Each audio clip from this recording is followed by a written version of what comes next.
সাথে, ভ্যানওয়ালা পটল।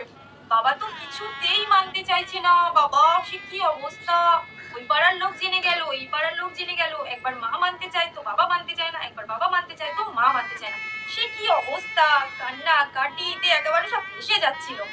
অবশেষে সবাই মিলে মিশে মেনে নিয়ে আজকে আমার ফাইনালি বিয়ে।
দেখো আমার নখটা খুলে যাচ্ছে।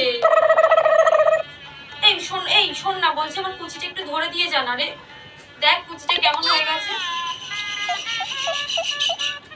এই আমার মুখের এখানটা কালো হয়ে গেছে, দেখো না কেন কালো হয়ে গেছে।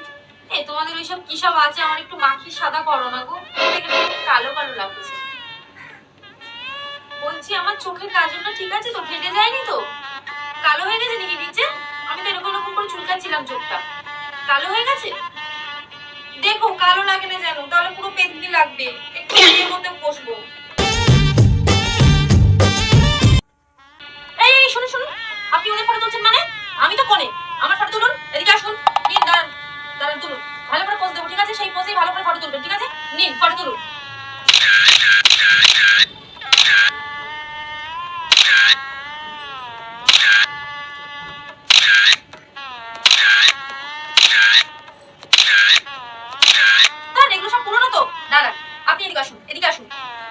এরকম করে থাকবো, ঠিক আছে? এরকম করে থাকবো। আপনি আমার মাথার এখানে ক্যামেরাটা দেবেন, ঠিক আছে? দিয়ে আমার এখানে ফটো তুলবেন। এই যে টিকলি, এই যে চোখ এত দূর কপাল, ঠিক আছে? ভালো করে ফটো তুলবেন। নিন নিন নিন, ঠিক আছে।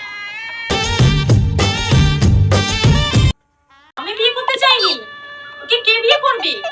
ও একটা হ্যাবলা ক্যাবলা ছেলে। আমি তো শুধু পটলকেই ভালোবেসেছি, কিন্তু কেউ মানলো না। বাবা মা জোর করে বিয়ে দিচ্ছে এই হ্যাবলার সাথে আমাকে।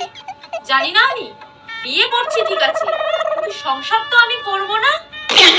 বিয়ে করে যখন ওই বাড়িতে যাব আমি, সবাইকে আমি নাকে দড়ি দিয়ে ঘোরাবো। আমাকেও চেনে না। আমি তো শুধু পটলকেই ভালোবাসি, কিন্তু আমাদের সম্পর্কটা কেউ মানলো না।